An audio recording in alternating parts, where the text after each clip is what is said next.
E com a mudança, a transformação das empresas, acho que essa é uma pergunta que eu já me fiz, já ouvi de muito executivo com quem eu já trabalhei, qual é o papel do ser humano o que ele vai ter que fazer com tanto avanço, com tanta mudança no cenário tecnológico, com tanta automação dos processos repetitivos.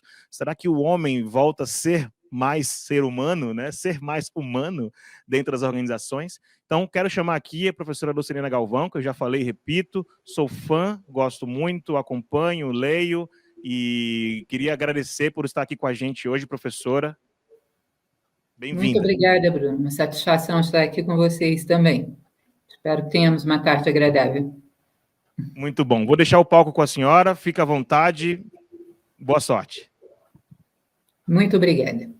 Bom, boa tarde a todos. É uma satisfação estar com vocês. A gente tem pouco tempo, temos meia hora, mas eu gostaria de fazer aquilo que a filosofia mais gosta de fazer. Existe, inclusive, uma propaganda que usamos nesse sentido, que diz: a filosofia incomoda os que estão confortáveis e conforta os que estão incomodados. Ou seja, está na hora de dar uma boa sacolejada na sociedade sobre uma série de coisas que, curiosamente, eu tenho notado que alguns empreendedores têm partido na frente querendo ouvir.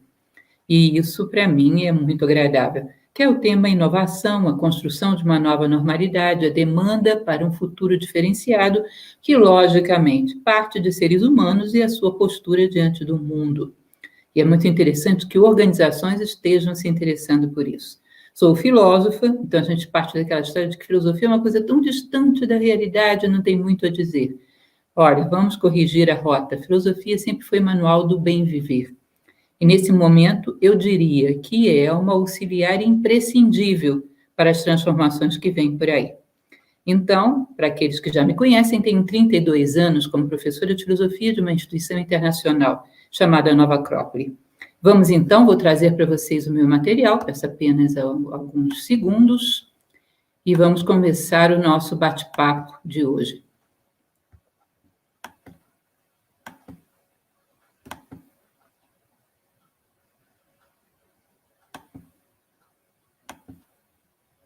Pronto, aqui está ele, não vou me alongar muito em apresentações, aqui está o nosso canal do YouTube, na Nova Acrópole, convido aqueles que não nos conhecem.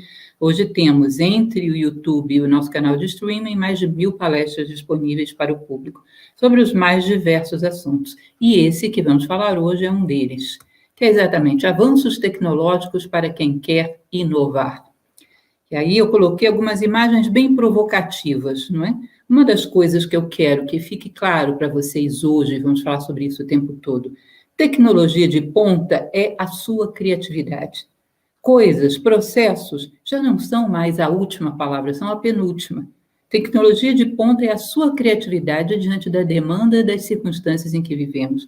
É o que você pode gerar para gerar, não digo nem a necessidade das pessoas, porque as pessoas não sabem bem ainda qual é a sua necessidade, mas gerar uma via para que as pessoas se vejam e encontrem um novo patamar de fluxo de vida, já que tudo que ficou para trás já não cabe mais, já não dá mais, entramos numa trajetória de choque perigosa com a natureza, conosco mesmo, ou seja, temos violência, temos acidentes ecológicos, ou seja, não dá mais para adiar. Estamos numa trajetória de subir um próximo degrau. E, portanto, há que prever, hoje existe essa palavra na moda, né, o tal do mindset, que classicamente nada mais era do que uma postura mental diferenciada. Dentro da tradição egípcia, no princípio do mentalismo, se fala que tudo nasce no plano mental, e tudo que se modifica tem que modificar, em primeiro lugar, aí também. O que era pensamento ontem, hoje é fato na nossa vida, e assim será com amanhã e o depois de amanhã. Algumas mentalidades de base que vamos ter que trabalhar. Bom, hoje vocês imaginam talvez que eu entre falando de mecanismos de empresariado, de modificações dentro do ambiente de trabalho. Eu vou colocar modificações dentro do ambiente humano, dentro de nós, dentro da nossa mente e a nossa postura diante da vida. Que é aí que todas as coisas começam. Já já eu vou falar a respeito da tal da mentalidade de cerquinha, de achar que podemos mudar um mundo sem mudar todos os mundos onde transitamos. Vamos ver que isso não funciona. Tá? Então, mentalidade de ganhar sobre e não junto. Você chega para um amigo e diz, tirei em primeiro lugar numa maratona. Quantos concorrentes? 1000. Em que lugar eles chegaram? Todo mundo no primeiro lugar. Todo mundo no lugar do primeiro, do vencedor no pódio. Primeiro lugar nem cabe, né? Segundo lugar que perdeu a graça. Porque para que a tua vitória tenha graça, você tem que ter 999 derrotados morrendo de inveja de você. Senão, para quê? Por quê? Existe, inclusive, uma vez me entregaram na rua um folder de uma faculdade, que era um quebra-cabeça onde uma pecinha subia sozinha. E o lema era, destaque-se, ou seja, deixe todo mundo para trás e suba sozinho. Como se realização, como se sucesso tivesse a ver com subir sozinho. E isso está fortemente atrelado à nossa ideia de sucesso. Não vai dar. Definitivamente não vai dar, com todas as perdas que a gente teve durante a pandemia, durante as crises econômicas que ocorrem durante e que ocorrerão depois da pandemia, as crises sociais, não vai dar. Só sairemos dessa juntos. Portanto, essa é uma mentalidade que vai ter que mudar. Competir ao invés de colaborar. Há algum tempo atrás, coisa de 1 ano atrás, eu assino a Scientific American e ela me veio com uma coisa sobre a paleontologia que me surpreendeu demais. Eles chegaram à conclusão que o que diferenciou e propiciou a sobrevivência dos sapiens em detrimento do Neandertal não foi nada daquela história de cérebro maior, aquela conversa fiada de melhor manejo de ferramentas, nada disso. Já se descobriu até mesmo pintura rupestre de Neandertal. O que fez com que os sapiens prevalecessem, meus caríssimos amigos, ruflem os tambores, foi a capacidade de colaboração. Incrível, né? A capacidade de trabalhar em conjunto com indivíduos que às vezes não eram do mesmo grupo familiar, pertenciam apenas à mesma comunidade. Isso fez com que prevalecêssemos sobre períodos de geadas, períodos glaciais, diante de estios, de fome, de grandes predadores.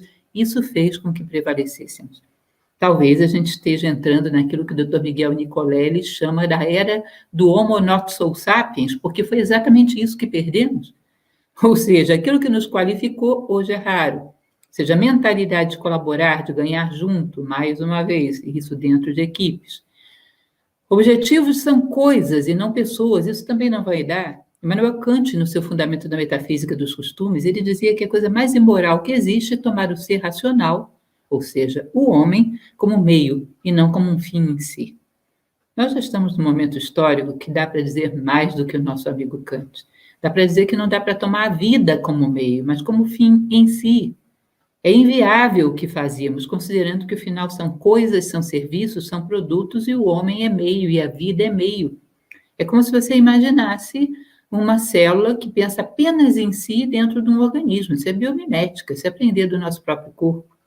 Ela se reproduz e gera um tumor que, ao matar o corpo, acaba matando a si próprio junto. Ou seja, todo egoísmo é, em última instância, suicida. E nós já tivemos trajetória, experiência para chegar a essa conclusão. Não dá mais para ir por aí. Cumprir o script e não inovar. Aquela coisa de ser reativo e não proativo, que também é uma discussão muito em moda. Imagine que, ao mergulhar na vida, nós nos comportamos como aquela pessoa que construiu uma piscinazinha no seu quintal. Sabe a profundidade, sabe a extensão, sabe até cada ladrilho da piscina, a cor e a área de cada um. Ou seja, está tudo mapeado e conhecido. E quando se diz mergulhe no novo, ele mergulha só na sua piscininha. Ele não é capaz de mergulhar num rio, ir no desconhecido, ir na escuridão, mergulhar no mistério, para sair com realmente algo novo. Não tem coragem. Então, até o nosso processo educacional, ele te dá um atestado de que você é capaz de mergulhar numa piscina de tal profundidade, com ladrilhos de tal diâmetro. E aí dizem, bom, agora eu vou inovar, vou para um outro método, para uma universidade mais competente. O que eles te dão? Um novo modelo de piscina. Mas toda ela segura, enquadrada, bonitinha, e a possibilidade de responder ao novo cada vez mais rara. Né? Usando uma frase bíblica, pelas vossas obras vos conhecerei. Diante das adversidades, nós vemos quem sabe e quem não sabe. Diante das adversidades, sabemos quem é só extenso ou quem é intenso. Eu acho interessante porque as empresas de TI estão hoje na ponta em descobrir que essa receita não funciona. começam a perceber que coloca o cidadão, age para que eu te veja, trabalha para que eu te veja, coloca o cidadão ativo e vê o quanto ele é capaz de realmente pensar fora da sua piscina e mergulhar nesses rios da vida para ver o que tem de misterioso e trazer à tona. E isso só dá para fazer colocando o cidadão para se movimentar. Já desistiram de trabalhar por rótulos. Existe uma obra sagrada do budismo, que é o Dhammapada, a obra sagrada do budismo, que diz o seguinte, que o conhecimento tem que ser como a língua que toca a sopa, e não a colher que toca a sopa. A colher está em íntimo contato com a sopa, mas pergunta para ela se a sopa é doce ou salgada, se está bem temperada ou não, se é fresca ou foi requentada, ela não sabe dizer nada, embora esteja em íntimo contato. Agora, a língua está em íntimo contato com a sopa, e você faz todas essas perguntas, e ela sabe responder. Portanto, que no contato com o conhecimento sejamos como a língua e não a colher. Ora, meu caro, deixa eu te contar, isso ocorreu no 6º século a.C. e foi compilado no 4º século a.C. Dhammapada faz parte do Cânon Pali, da escola Hinayana, ou seja, 2.400 anos o pessoal já sabia que esse método de conhecimento, que só ensina como construir uma piscinazinha e não mergulhar em nada mais profundo do que aquilo, não ia funcionar. E nós insistimos nesse mesmo método, achando que estávamos inovando. Ou seja, inovar não é brincadeira. Não é você pegar uma receita de uma piscina com um formato diferente e um ladrilho de forma diferente. É abrir mão de piscinas, mergulhar no mistério, mergulhar nesse rio caudaloso, escuro, onde muitas vezes você não vai enxergar nada e sair de lá com novo. E romper realmente, isso é o disruptivo. Sair de lá com esse mistério que ainda não foi trazido ao mundo. E isso é uma necessidade. Ou seja, por incrível que pareça, pessoas da área de TI, empresas como as do Vale do Silício, hoje estão com um pensamento de ponta nessa área. Vejam só, isso é filosofia pura. Eu canso de dizer para jovens dessa área, olha, se você não quer ser só um construtor de um novo modelo de piscina, pegue firme na mão da filosofia, que ela pode te ajudar muito. Ela vai te ajudar a sempre mergulhar nesse novo, nessa possibilidade mais profunda do que qualquer rio do mundo, que é a psique humana com todos os seus potenciais. Que mais? Isso eu trouxe para vocês como um slide que hoje está muito na moda, percorre a internet, mas eu acho bem interessante nesse assunto de mindset, né? Como nos colocamos diante das dificuldades. Ou seja, é grande a beça, não tem como vencer. É grande a beça, não tem como errar. Pode parecer uma brincadeira boba, superficial, mas é mais ou menos assim. Coloque uma pessoa que já leu tudo de significativo que foi escrito sobre o medo, para dar uma conferência sobre isso. Diante de uma situação de pânico qualquer, uma situação de perigo qualquer, sei lá, soou o alarme contra incêndio. Essa pessoa é a primeira que perde o controle do seu medo. Gera pânico, que é medo de ter medo, e perde totalmente o controle. Essa pessoa sabe alguma coisa de medo? Ou será que quem sabe alguma coisa de medo é aquele que, diante da adversidade, tem a melhor resposta? Já está chegando um determinado momento que a gente começa a perceber que currículo não apaga incêndio. Currículo não responde à perda, à dor, ao sofrimento, às situações de limite.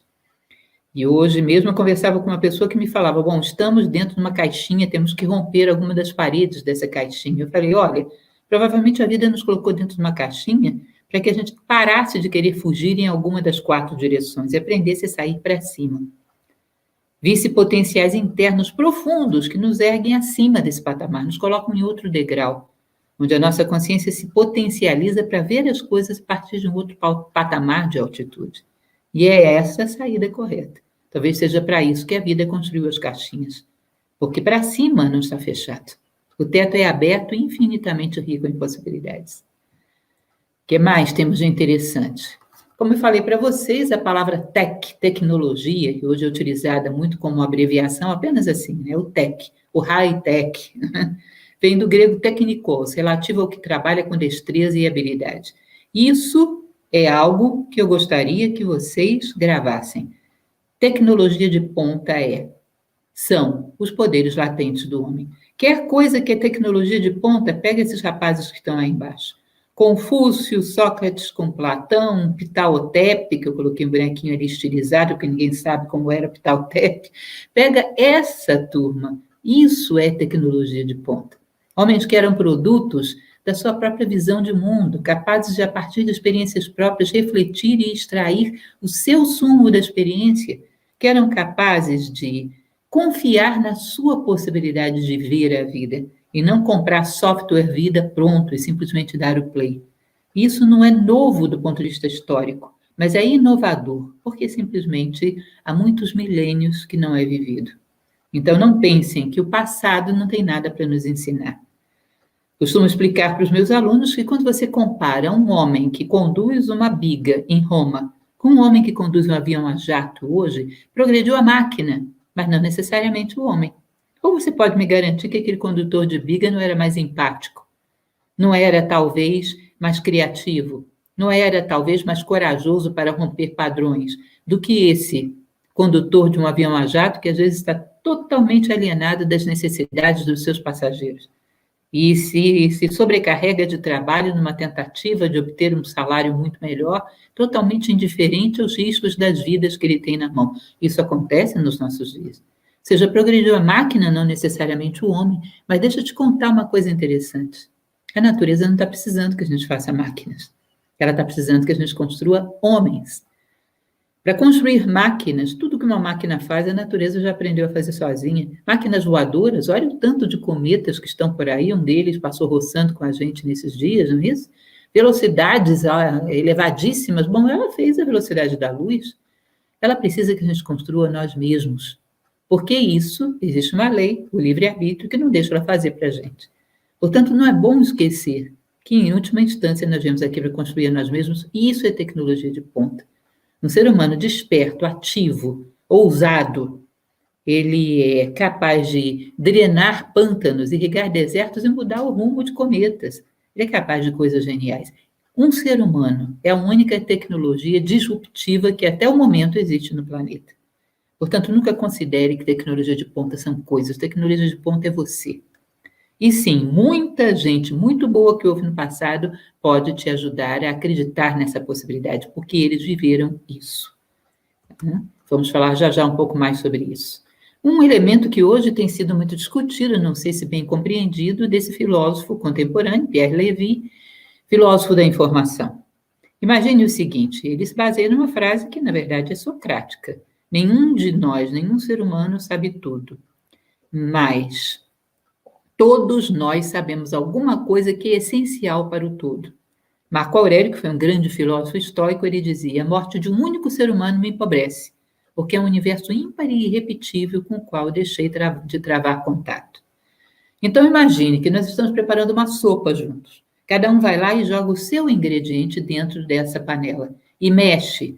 E todos nós nos alimentamos da sopa mais nutritiva e mais saborosa. E não seria tão boa se um ser humano deixasse de colocar o seu ingrediente lá dentro. Ou seja, ele diz, e é muito simples da gente perceber, o capital mais precioso que existe são os laços sociais. Ninguém é tão bom individualmente como todos nós juntos. E isso é fundamental.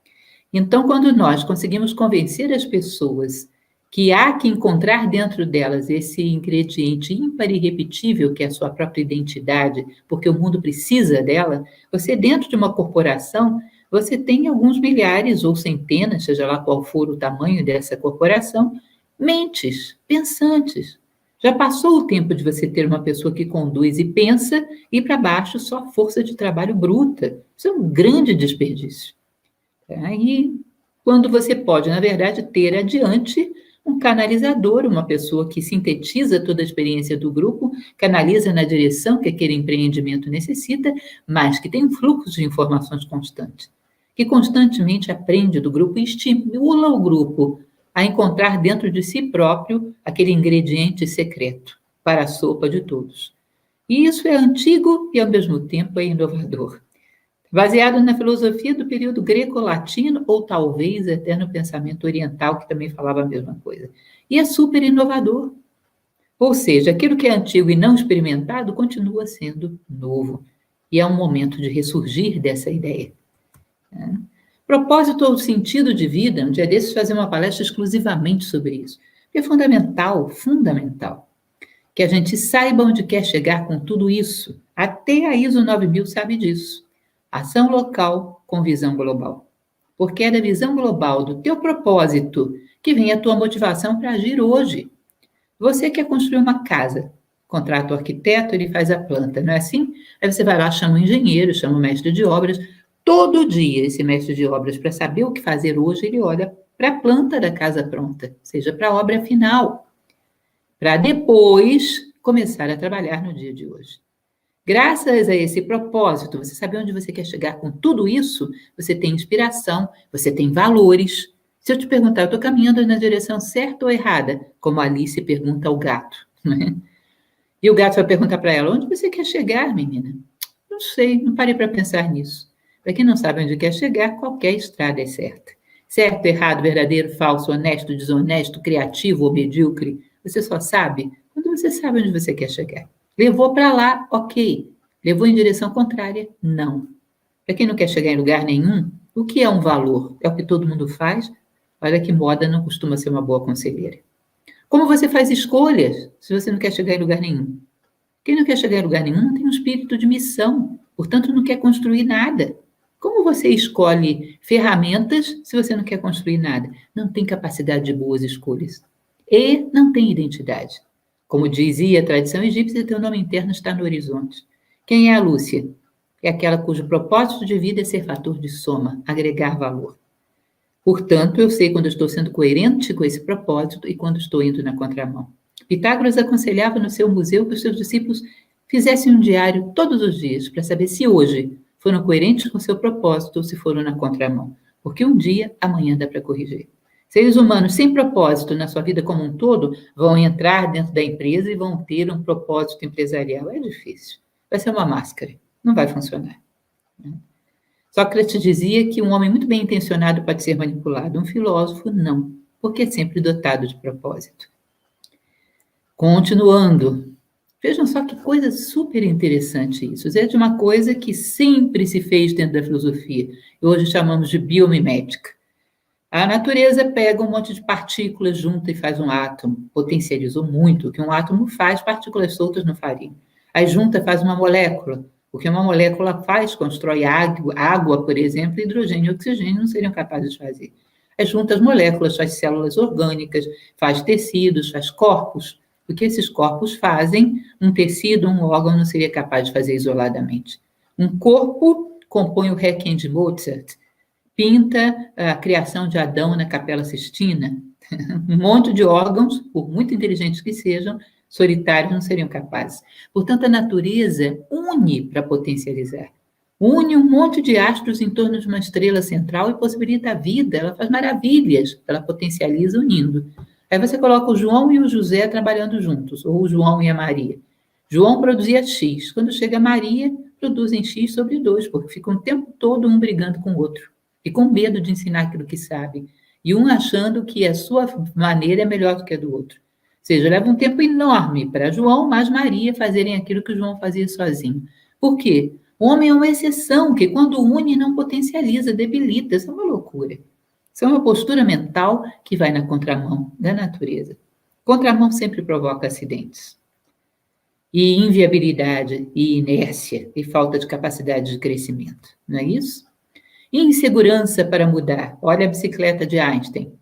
Einstein dizia que a única maneira de você se manter seguro, equilibrado sobre uma bicicleta é em movimento. Uma bicicleta não se equilibra parada, e a vida é a mesma coisa. Qualquer processo em que você esteja parado, ele não equilibra. Ele equilibra em movimento. A maneira de você se sentir seguro é exatamente estar em movimento.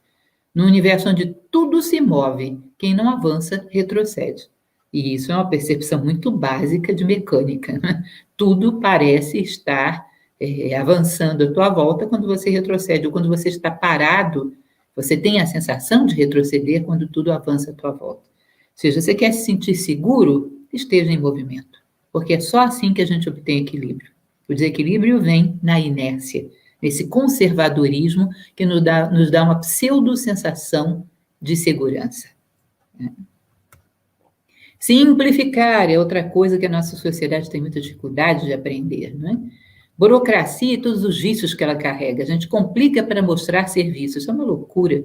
Leiam, para aqueles que ainda não conhecem, um antigo texto, início do século XX, chamado Uma Mensagem a Garcia. É um texto antigo, mas fantástico e super atual. E nos mostra exatamente o quanto essa burocracia, nós temos o hábito de utilizá-la para supervalorizar o que fazemos. E acabamos, na verdade, garantindo a nossa mediocridade.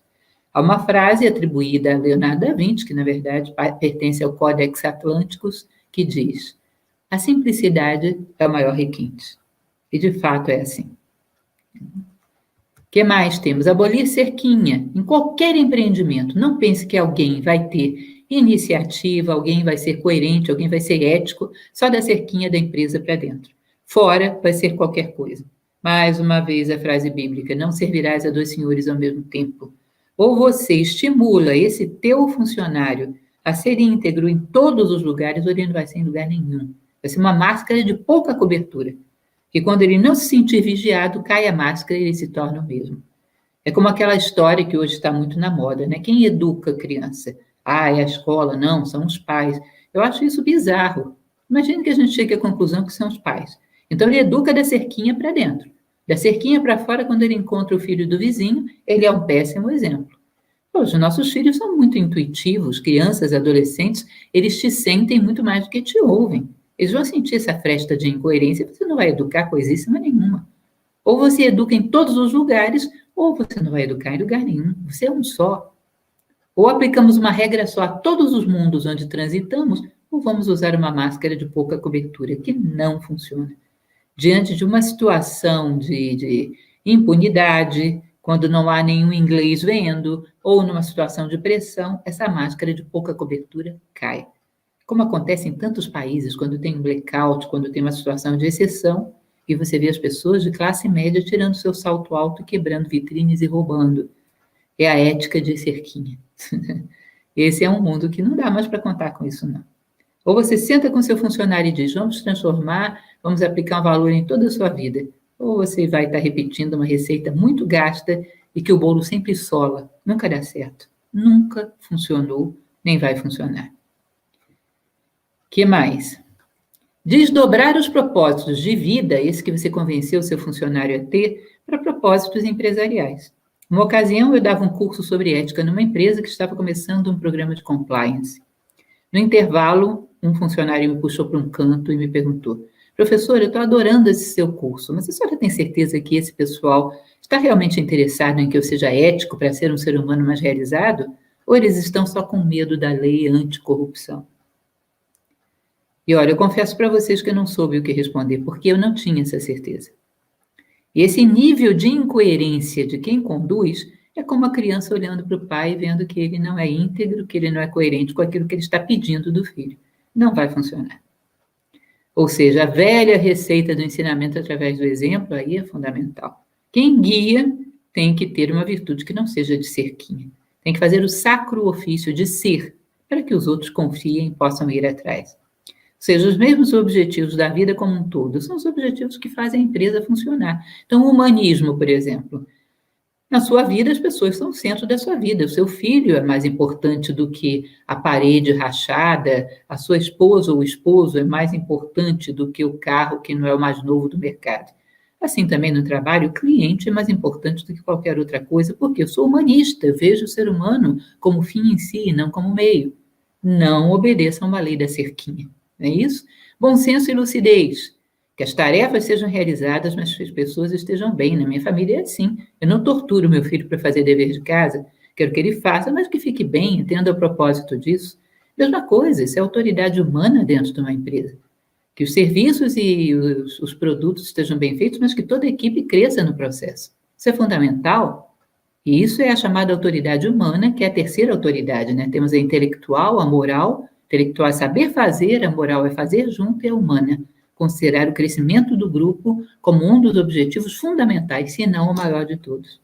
Isso funciona em todos os lugares, ou não vai funcionar em lugar nenhum. Fraternidade. Então, eu moro numa comunidade, meu vizinho precisou de uma ferramenta, eu empresto, às vezes vou lá e trabalho com ele, faço um mutirão da vizinhança. Mesma coisa na minha empresa. Então, eu sou uma empresa que trabalha, sei lá, com crédito, eu faço microcrédito, eu consigo, sei lá, uma empresa do ramo financeiro, fazer um consignado viável, estou pensando no cidadão que está numa dificuldade, uma empresa de outro ramo qualquer, vou sentir o drama do cliente, é a minha comunidade, o meu cliente. Eu penso nele e não considero que a perda dele é meu ganho, não é soma zero, eu quero ganhar junto com ele. Ou seja, eu e o meu cliente somos uma comunidade, o meu servidor também. Identidade, espaço para que cada um expresse e desenvolva aquilo que é. O meu companheiro, minha companheira, meus filhos, todo mundo que vive sob o mesmo teto, eu quero que se realizem. Aquilo ali não é um local onde eu imponho minhas opiniões, o resto que se vire, e se não gosta das regras da casa, a porta da rua é serventia da casa. Já vimos que isso não funciona, nunca funcionou, nem tem perspectiva de funcionar. É um espaço para que todo mundo se realize, que se torna mais harmonioso exatamente porque considera esse todo. Dentro da empresa, incentiva a autonomia, a criatividade. Mesma coisa em relação à proatividade, não é? Perdão. Ou seja, dentro da minha casa, há liberdade para que cada um se realize, também dentro do meu espaço empresarial, o espaço para a inovação, o incentivo à inovação. A iniciativa, a inovação, em todos os espaços onde eu estou, eu estimulo as pessoas a serem o melhor que elas podem ser. Platão falava que o homem sábio vê as coisas iluminadas pela luz do sol, que é a ideia do bem. Eu olho para as pessoas e pergunto, como eu posso ajudá-las a chegar ao máximo de possibilidades dela? É assim que eu olho para o mundo. Seja esse mundo minha equipe, meu cliente ou minha família. Ou seja, é uma regra só. E assim, todos os ambientes da vida se reforçam mutuamente. Isso é um pensamento de passado distante, mas também de futuro. Jogar videogame. Quantas vezes as pessoas já chegaram para mim, olha, professora, meu filho está jogando videogame demais. Eu falei, não tenho autoridade para falar com esse menino, deixa eu entender por que esse videogame é tão atraente. Aí você entra lá, no caso do Super Mario, que é o único que eu conheço, eu já tenho 57 anos, gente, então Super Mario para mim é a última palavra. Você entra lá, a primeira coisa é saber o que eu estou fazendo ali dentro, é salvar a Princesa Peach, ou seja, tem propósito, sei onde eu quero chegar com isso. Em seguida, tem ferramentas. Você tem uma boa coordenação motora, você mexe naquelas alavancas, aqueles negócios todos, Super Mario pula, cai atrás do bandido, ataca o bandido, não é isso? Nós temos ferramentas de inteligência, de criatividade, de inovação, de amor, de empatia, de sensibilidade, um monte. Você aprende a manejar isso, são as melhores ferramentas do mundo, são as ferramentas dos poderes latentes do homem. A vida vai ficando muito melhor do que qualquer jogo. O jogo ficou interessante porque copiou os atributos da vida.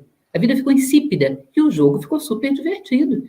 Tutorial. Todo menino esperto vai lá e lê o que o criador do jogo, o que os testadores do jogo deixaram como experiência e começa daí. Agora, quem soube viver bem, a gente vai lá ver. Eu ouvi homens que viveram muito bem e deixaram todo esse conhecimento e a gente não quer começar de onde eles pararam. A gente é que nem aquele jovem que quer construir o avião, mas não quer ir para o ITA, quer começar do 14 bis. Isso é uma loucura.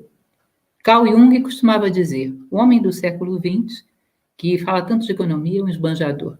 E esbanja o mais precioso, que é o espírito.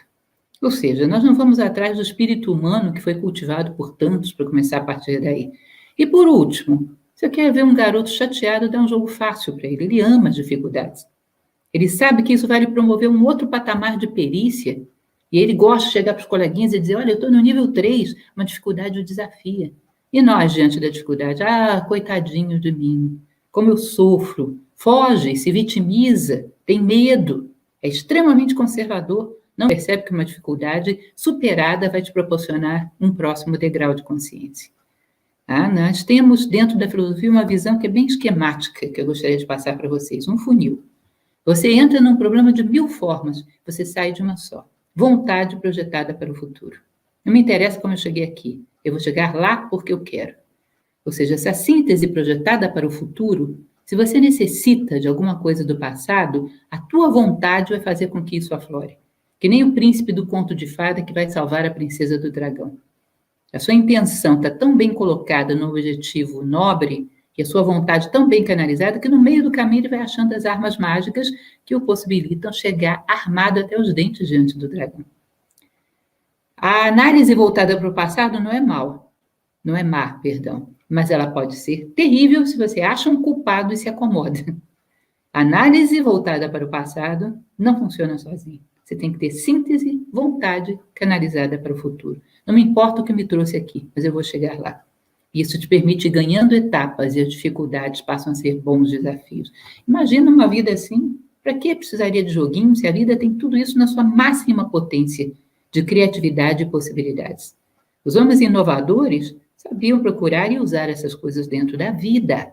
E por isso a vida era tão interessante, não fugiam dela.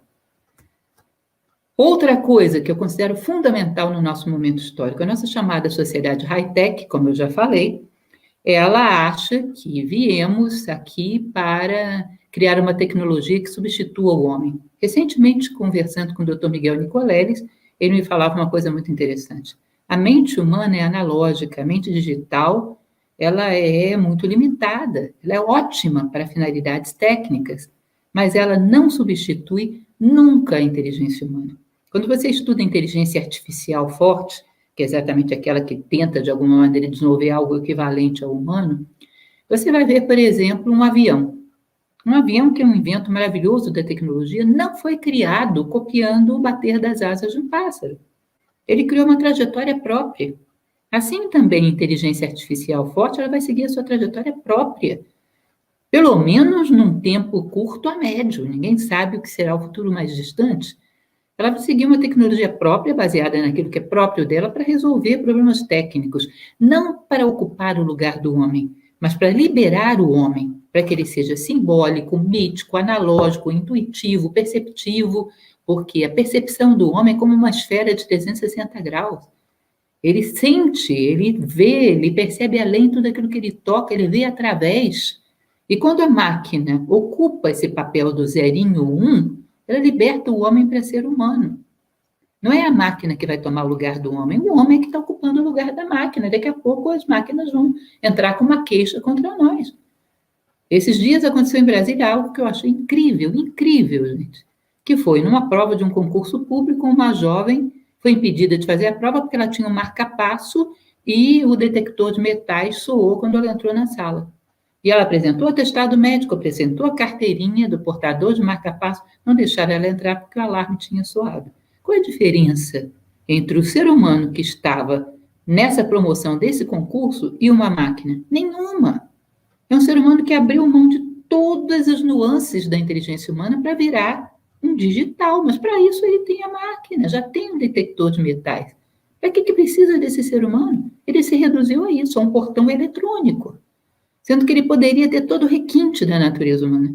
Dentro da filosofia, a gente chama isso do sofisma do terceiro excluído. É isso, é aquilo, não tem nenhuma outra possibilidade. Isso é a redução do ser humano. As máquinas vão ocupar um papel para que o ser humano seja livre para ocupar o seu. Então, nós consideramos, hoje existe inclusive aquilo que se chama de economia prateada, que é a longevidade está enchendo a sociedade de pessoas com uma idade um pouco mais longa. Eu faço parte desse grupo. Eu, professora de filosofia, poetisa, posso ser uma cliente de algum empreendimento de vocês. Uma mentalidade digital, para conversar comigo, vai ter dificuldade, porque eu sou analógica de todo jeito, eu trabalho com mitos, com símbolos, eu tenho o tempo todo analisando o que a vida quer me dizer. Costumo dar um exemplo em aula que é simples, mas eu acho muito interessante. Você entra numa fila, a sua fila não anda, todas as outras andam, você muda de fila, aquela que você estava começando a andar, que você entrou, não anda, faça uma proposta de interpretação disso. O que a vida está querendo dizer com isso? Será que eu sou muito ansioso? Será que eu tenho um senso de autoimportância muito exacerbado? Todo mundo pode esperar, menos eu? Faz uma proposta de resposta, se reposiciona e você vai ver a vida dialogando com você. A vida é simbólica. A gente tem que aprender a falar a língua dela. E assim a gente penetra um pouco mais nos mistérios, no requinte da mitologia do passado, do simbolismo da natureza. Eu sou analógica. Se você não fala a minha língua, nada que você possa me oferecer vai me interessar. Uma linguagem telegráfica, às vezes até daquela ajudante eletrônica. Você raramente fala com um ser humano. Eu sou discursiva. Uma frase bonita, uma frase bem fundamentada, me toca profundamente. Uma vez uma pessoa me ligou para me oferecer um serviço de um banco. Eu estava ouvindo Maria Callas. E essa pessoa, antes de ligar, falou: a senhora está ouvindo Maria Callas? Eu falei: sim, eu sou fã da Maria Callas. Eu também tenho todos os discos. Esse cidadão me vendeu um serviço. Foi incrível, foi incrível. Sabe por quê? Ele era fã de Maria Callas. Ou seja, eu gosto de um discurso bem construído, um discurso humano, inteligente, sensível. Você me vem com uma linguagem telegráfica, você não fala com a minha geração prateada. Não estou nem aí para o que você quer me dizer. Uhum. Você preza a rapidez, eu prezo a compreensão. Você tem que me falar o suficiente para que as coisas estejam todas muito claras e lúcidas para mim. Eu trabalho com luz, com lucidez. Eu não quero vácuos de imprecisão e de inconsistência. Quero que tudo seja muito lúcido, muito bem iluminado pela luz de uma boa compreensão. Você é capaz de atender as necessidades manifestas, mas você não percebe aquelas necessidades que ainda não se manifestaram. Lembra do Jobs? Jobs dizia que não se interessava por pesquisa de mercado, que ele não queria saber o que as pessoas querem. Ele queria perceber o que elas necessitam, antes mesmo que elas soubessem. Ou seja, essa sensibilidade ao que o mundo está precisando, ao que o homem está precisando, mesmo antes que ele próprio tenha consciência disso. Antecipa as necessidades humanas que estão despontando no horizonte. Portanto, uma empresa que trabalha muito com essa mentalidade tecnológica como máquina, e não tecnologia como inteligência humana, ela atende a necessidade, mas não a percebe. Eu preciso de empresas intuitivas, sensíveis, que percebam a minha necessidade talvez até antes de mim. E essa é a tecnologia de um homem criativo. Inteligência vem de intelegere, escolher dentre. Escolher dentre tudo aquilo que o mundo te oferece é a alternativa mais humana. Escolher dentre tudo aquilo que o mundo te diz que você deve ser, quem é realmente você. Ou seja, assuma a inteligência e a identidade. Vocês têm identidade? Vocês servem a uma ideia? Vocês estão a serviço da humanidade? Se sim, vamos sentar e conversar, que eu sou louca para conversar com gente assim. Não me venha com coisa simplista e redutiva. Eu não sou qualquer um, eu sou um ser humano. Portanto, você não dialoga comigo. Né? Não compreende motivações não objetivas esse mundo das empresas convencionais. Eu vivo de motivações não objetivas. Então, às vezes, uma coisa me chama atenção, eu consumo uma coisa porque me lembra algo que havia na casa da minha avó, que foi a minha primeira professora de filosofia.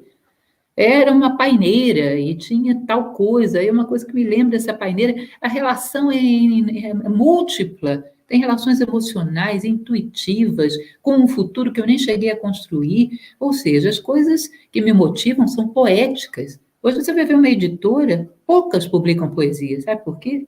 As pessoas já não compreendem mais poesia. E eu vivo poesia, inclusive as escrevo, e amo lê-las. Você não sabe ver o requinte, todos os ângulos de uma poesia, tudo que um poema de um Rumi, de um Kabir te oferece, às vezes fala mais do ser humano do que um tratado de várias páginas. E se você não tem essa percepção das entrelinhas da vida, do universo que existe entre o zerinho e o um, não tem papo para mim. Olha, eu caminhei muito para chegar onde eu cheguei, eu não vou ficar ouvindo uma mentalidade simplória, simplista, redutiva. Eu sou um ser humano. Então, não compreende poesia, cada vez se compreende menos, se publica menos. Eu amo e vivo poesia. A minha vida é uma poesia. Para mim, ensina muito mais sobre inovação, fechar os olhos e ouvir qualquer coisa de Mozart, do que ler qualquer tratado de inovação, que, na verdade, às vezes é uma nova capa para a mesma coisa. Compliance, você vai olhar, às vezes, aquelas empresas que vêm do exterior, uma nova forma de coagir o funcionário por medo e por desejo, como sempre houve. Ou seja, é difícil a inovação no mundo atual. Teria que quebrar um padrão. Você está disposto? Você está disposto a abrir mão da sua piscina e mergulhar num rio? Não se trata de abolir esse modelo de piscina e construir outro lá na frente. É abolir mão de piscinas. Mergulhar no rio da vida. Mergulhar dentro de você. Trabalhar com as nuances do mistério que é a própria natureza humana, que é o mundo. Comunicar esses dois mistérios. Fazer uma conexão entre a nossa vida, a natureza humana e a natureza como um todo. Isso é grandioso. Quem quer inovar tem que ir por aí. Os caminhos fáceis mentem, diziam os romanos, em áspera veritas. Eu trouxe essa história do publicitário que chega a ser lugar comum. Mas eu gosto muito da história, portanto, vocês me permitem repetir. O publicitário passava por um mendigo, num parque, Central Park, provavelmente, uma história americana, e esse homem não tinha quase nenhuma moedinha, era um cego, não tinha quase nada na sua cartola, na sua cesta, seja lá o que for. O publicitário pede para escrever outra coisa naquela placa. E no dia seguinte ele passa por ali e a cestinha do cego estava cheia de moedas. E o cego pergunta, o que foi que você escreveu na minha tabuleta? E de um lado tinha escrito, sou cego. E do outro lado ele escreveu, é primavera, e eu não vejo. Vocês percebem o efeito disso? Isso é analogia, meu caro. Vai lá no nosso coração, pumba!